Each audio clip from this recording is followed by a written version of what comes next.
मेरी बीवी हर रोज मेरे छोटे भाई के कमरे में जाती थी। उसके जाने के कुछ देर बाद ही मेरे छोटे भाई की जोर जोर से हंसने की आवाज आती थी। आखिर ये दोनों उसके कमरे में करते क्या है? इसी बात का पता लगाने के लिए मैं एक दिन छोटे भाई के कमरे में छुप गया। कुछ ही देर बाद जब मेरी बीवी उसके कमरे में आई, तभी मैंने देखा तो उसे देखकर मेरी आंखें फटी की फटी रह गई, क्योंकि वो दोनों, मेरा नाम राजेश है। मेरे पापा के पास ज्यादा जमीन जायदाद न होने की वजह से वो ड्राइवर की नौकरी करके हमारा घर चलाते थे। लेकिन मेरी पढ़ाई लिखाई में उन्होंने कभी कोई कमी नहीं आने दी। मेरी मेहनत और उनके साथ की वजह से मैंने अच्छी नौकरी हासिल कर ली थी। अब हमारे घर का खर्चा भी अच्छे से चलने लगा और अपने छोटे भाई को भी मैं अच्छे से पढ़ाने लगा। ऐसे ही कुछ वर्ष निकले कि एक बार मेरी माँ कपड़े धो रही थी। तभी उनकी अचानक तबीयत खराब हो गई। चक्कर आने की वजह से वो गिर गई, लेकिन गिरने की वजह से उनकी कमर में काफी चोट आ गई, जिससे डॉक्टर ने उन्हें बेड रेस्ट बता दिया। अब समस्या ये पड़ी थी कि हम लोगों के घर का काम कौन करेगा। कोई अच्छी नौकरानी भी नहीं मिल रही थी। काफी जगह पता किया, लेकिन कोई फायदा नहीं हुआ। तभी हमारे पड़ोस के अंकल हमारे घर आए और उन्होंने कहा, क्यों ना राजेश की शादी करवा दी जाए। वैसे भी राजेश की शादी की उम्र हो गई है, इससे तुम्हारे घर में रौनक भी आ जाएगी। क्योंकि मेरी माँ की तबीयत खराब होने के बाद पूरा घर सूना सूना लगता था। पिताजी ने भी हाँ बोल दी। अच्छे रिश्ते की तलाश में लग गए। तभी कुछ दिन बाद मेरे पिताजी के दोस्त हमारे घर पर आए। चाय नाश्ता करने के बाद उन्होंने मुझे अपने पास बुलाया और कहा, हमारे राजेश के पास अब अच्छी नौकरी भी है और काफी संस्कारी होने की वजह से मैं इसका रिश्ता करवाने आया हूँ। मेरे साले की लड़की है, अभी ग्रेजुएशन कंप्लीट होने वाला है, इसलिए मैंने उसका रिश्ता राजेश के साथ करने की सोची है। अगर तुम लोगों को कोई एतराज ना हो तो मैं उन लोगों से बात कर लूं। मेरे पिताजी ने कहा, तुम मेरे बचपन के दोस्त हो और तुम ये रिश्ता लेकर आए हो तो कोई बुराई नहीं। इसलिए मेरे पिताजी ने उनको हाँ बोल दिया। कुछ दिनों बाद वो लोग मुझे देखने आए और उन्होंने झट से मुझे पसंद कर लिया। चंद दिनों में ही हमारी शादी की तारीख भी निकल गई। लड़की का नाम रीता था। कुछ ही दिनों के बाद हमारी शादी हुई और बड़ी ही धूमधाम से रीता को हमारे शहर के घर में लाया गया। सभी रस्म रिवाज के साथ मैंने और रीता ने अपने जीवन की नई शुरुआत की। रीता सर्वगुण संपन्न होने की वजह से उसने पूरे घर को अच्छे से संभाल लिया था। मेरी माँ की भी देखभाल करती। कुछ ही दिनों में उसने मेरी माँ की कमर को बिल्कुल ठीक कर दिया। वो रोज शाम को मेरी माँ को बाहर घुमाने ले जाती और जब मैं घर आता तो मेरी खैर खबर लेती। अपने माता पिता के जैसे ही मेरी माता पिता का भी ख्याल रखती। लेकिन कुछ ही दिनों के बाद मेरी माँ की तबीयत फिर से खराब हो गई। डॉक्टर के पास ले गए, लेकिन रास्ते में ही वो हम सबको छोड़कर चली गई। पूरा घर दुख में डूब गया। लेकिन जैसे तैसे हम लोगों ने खुद को संभाल लिया और फिर से जीवन की उथल पुथल में लग गए। कुछ ही दिनों बाद हमारे घर में कुछ रिश्तेदार आए। रीता के भाई और उनके कुछ जान पहचान वाले थे। पड़ोसी शहर में उनकी कोई रिश्तेदारी होने की वजह से वहां कोई फंक्शन में आए थे। इसी वजह से आते हुए हमसे मिलकर भी चले जाएं, ये सोचकर वो हमारे घर आ गए और हम लोगों के साथ एक रात रुकने का निर्णय कर लिया। ऐसे ही उन लोगों के साथ एंजॉय करते हुए और बातें करते हुए रात बीत गई। फिर दिन निकल गया तो मैं अपने ऑफिस के लिए निकल गया। ऐसे ही दिन बीतते गए, लेकिन कुछ दिनों बाद ऑफिस में मुझे चक्कर आने लगे। मैं खुद को संभाल भी नहीं पा रहा था। दवाई वगैरह लेने के बाद मुझे कुछ ठीक लगा। शाम को मैं घर आ गया। रीता ने जल्दी आने का कारण पूछा तो मैंने कोई बहाना बना लिया और कमरे में चला गया। मैं नहीं चाहता था कि रीता को किसी भी तरह की कोई फिक्र हो। मैंने पहले तो नॉर्मल तबीयत खराब होने जैसा महसूस किया, लेकिन मेरी तबीयत में कोई सुधार नहीं हुआ।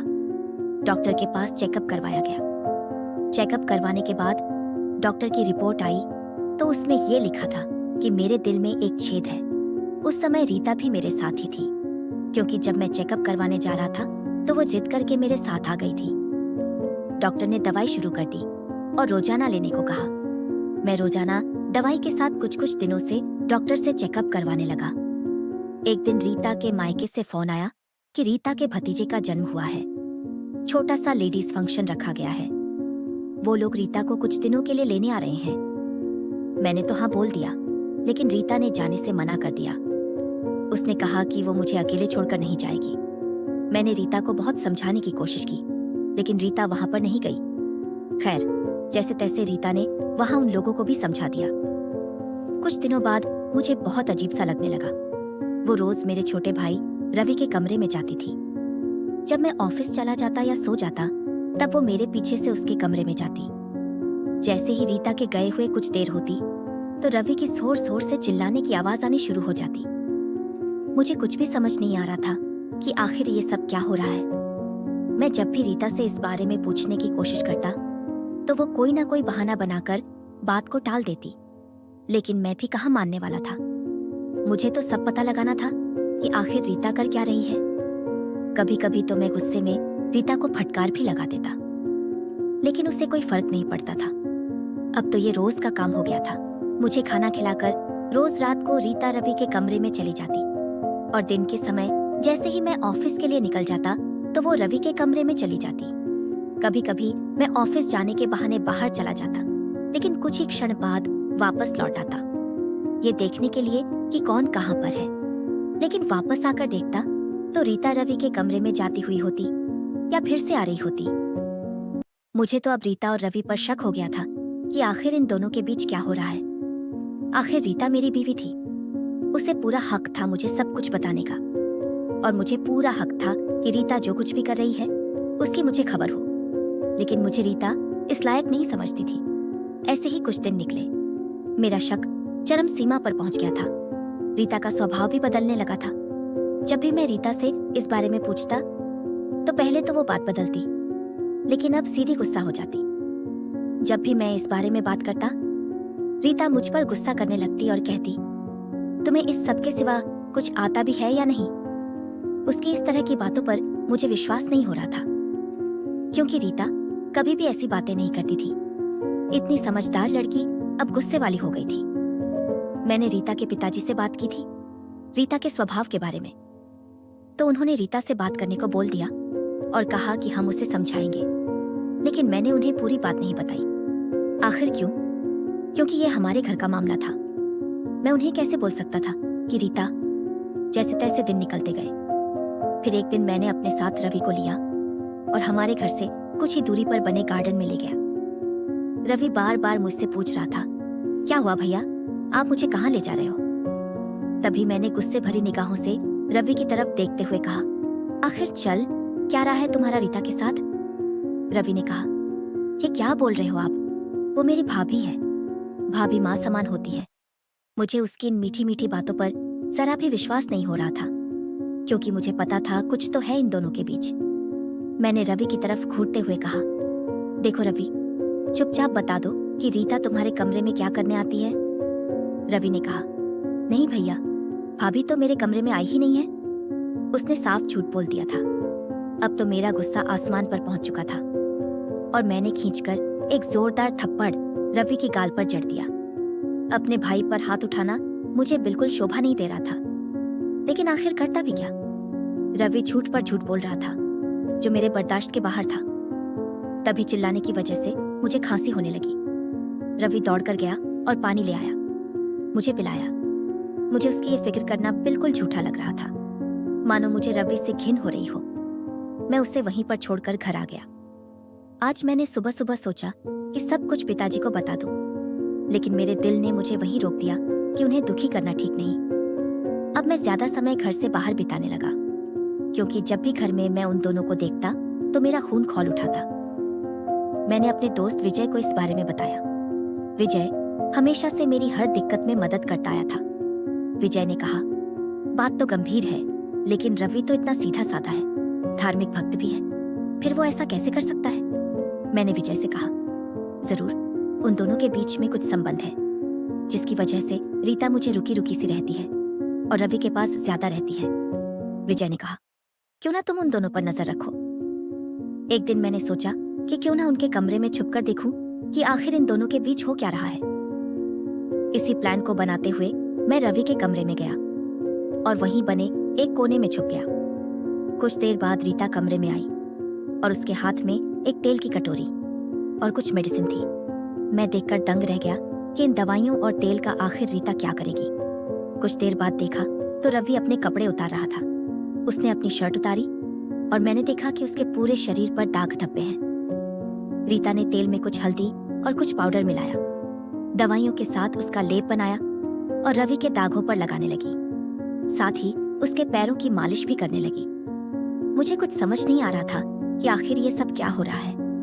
अब मुझसे रहा नहीं गया और मैं छुपी हुई जगह से बाहर निकल आया। रीता का हाथ पकड़कर बोला, ये सब क्या हो रहा है? तभी रीता मुझे देखकर एकदम घबरा गई और रवि भी अपने बेड से उठ खड़ा हुआ।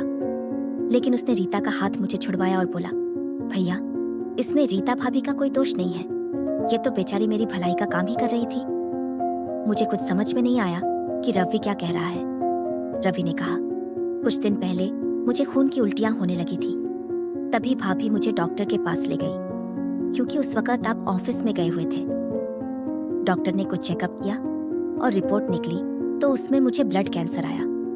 डॉक्टर ने कहा कि यह बहुत गंभीर बीमारी है, इसलिए तुम्हें इलाज करवाना होगा। लेकिन भाभी ने मुझे कहा, रवि, हम इस बारे में राजेश से कोई बात नहीं करेंगे, क्योंकि राजेश के दिल में छेद है। डॉक्टर ने साफ मना किया था कि राजेश को किसी भी तरह का कोई स्ट्रेस दिया जाए। इसलिए मैंने और भाभी ने आपसे ये बात छुपाई कि मुझे ब्लड कैंसर है और इस बीमारी के चलते मेरे पूरे शरीर में दर्द रहता था और दाग हो गए। इसी तरह भाभी रोज रात को और दिन में आपके चले जाने के बाद मेरे शरीर पर मालिश करती, ताकि मेरे दर्द को कुछ आराम मिले, और मेरे दागों पर मरहम लगाती ताकि ये दाग भर जाए। वो ये नहीं चाहती थी कि आपको इस बारे में पता चले, क्योंकि इस बात का अगर आपको पता चल जाता तो आप और परेशान हो जाते। आपको बिल्कुल भी परेशानी नहीं देनी थी, इसलिए भाभी ने आपको बिना कहे चुपके से मेरा इलाज शुरू कर दिया। तभी रीता ने कहा, ये भी तो मेरे बेटे जैसा है। अगर मेरे खुद के बेटे के साथ ऐसा होता तो मैं ये सब करती ही ना। रवि भी मेरे बेटे समान है, इसलिए मैंने उनका इलाज करना शुरू किया। बस इसलिए मैं चुपके से आती थी। और रही बात मेरे गुस्से की, तो मैंने तुम पर गुस्सा दिल से नहीं बल्कि जानबूझकर किया था कि मेरी गुस्से की वजह से तुम मुझे बार बार ये सवाल ना करो, क्योंकि मुझे बिल्कुल अच्छा नहीं लगता था। तो मैं बार बार झूठ बोलने के लिए गुस्सा करने लगी। अब मेरा सर झुक चुका था। मैंने रीता का हाथ पकड़ा और उससे माफी मांगनी शुरू कर दी। अब मेरी आंखों में आंसू थे और मैंने रवि से भी हाथ जोड़कर माफी मांगनी शुरू कर दी। मैंने कहा, मैं एक अच्छा भाई नहीं बन पाया। एक अच्छे भाई का फर्ज होता है कि वो अपने भाई की हर बीमारी में उनकी सहायता करे, उनकी सेवा करे। लेकिन मैंने तो तुम लोगों पर गंदा शक किया, मुझे माफ कर दो। लेकिन रवि ने मुझे कहा, भैया, इसमें आपकी कोई गलती नहीं है। कोई भी चोरी छुपे से कार्य करे तो हर किसी को शक हो जाता है, और फिर आपकी क्या गलती? आप तो खुद ही पहले से बीमार हो। रीता ने भी मेरा हाथ थाम लिया और कहा, इसमें आपकी कोई गलती नहीं है, लेकिन अभी आप इस वजह से कोई भी चिंता नहीं करेंगे जिससे आपकी तबीयत खराब हो। मुझे बहुत ही खुशी हो रही थी कि मैंने पता नहीं ऐसे क्या पुण्य किया था जो मुझे इतनी अच्छी बीवी मिली, जिसको मेरी और मेरे भाई की इतनी फिक्र है। भला आज के जमाने में कौन इतनी अच्छी होती है जिसको अपने से ज्यादा दूसरों की परवाह हो? लेकिन वो थी मेरी रीता। मेरी रीता सबसे बेहतरीन थी और वो सबसे अच्छी थी। मैं भगवान को धन्यवाद कर रहा था इतनी अच्छी बीवी देने के लिए। अब मेरे मन में खुशी के साथ साथ थोड़ी शर्मिंदगी भी थी कि मैंने अपनी देवी जैसी बीवी पर इतना शक किया और अपने भाई पर ऐसा गंदा इल्जाम लगाया कि वो मेरी बीवी के साथ कुछ करता है। मैं बार बार खुद को कोस रहा था कि मैंने अपने बीमार भाई पर हाथ उठा दिया, वो भी उस समय जब उसे इतनी बड़ी बीमारी थी। मैंने एक बार भी नहीं सोचा कि जब तक पूरी सच्चाई ना जान लूं तब तक ऐसे इल्जाम लगाना ठीक नहीं। हमारी बातें सुनकर पिताजी भी कमरे में आ गए और बोलने लगे, क्या हुआ बच्चों, इतना शोर कैसे हो रहा है? मैं तो शर्म से कुछ बोल ही ना पाया, लेकिन रीता ने उन्हें सब बात बता दी। पिताजी ने मेरे सर पर हाथ रखते हुए कहा, बेटा, जीवन में एक बात हमेशा याद रखना, शक हमेशा रिश्ते खराब ही करता है। शक करने से तो बेहतर है कि अपनी बात बोलकर आशंका को ही दूर कर लो। मुझे पिताजी की बात समझ में आ गई थी, लेकिन तब शक करने के अलावा मेरे पास बचा ही क्या था। खैर, मैंने अपनी गलती को सुधारते हुए मन में ठान लिया था कि चाहे कुछ भी हो जाए, मैं रवि की इस बीमारी को जड़ से खत्म करके ही दम लूंगा और उसे हमेशा अपने बेटे जैसा रखूंगा। जब ये बात मैंने रीता को बताई तो वो भी मेरा पूरा साथ देने के लिए तैयार हो गई। दोस्तों, कहानी पसंद आई हो तो लाइक एंड सब्सक्राइब जरूर करें। धन्यवाद दोस्तों।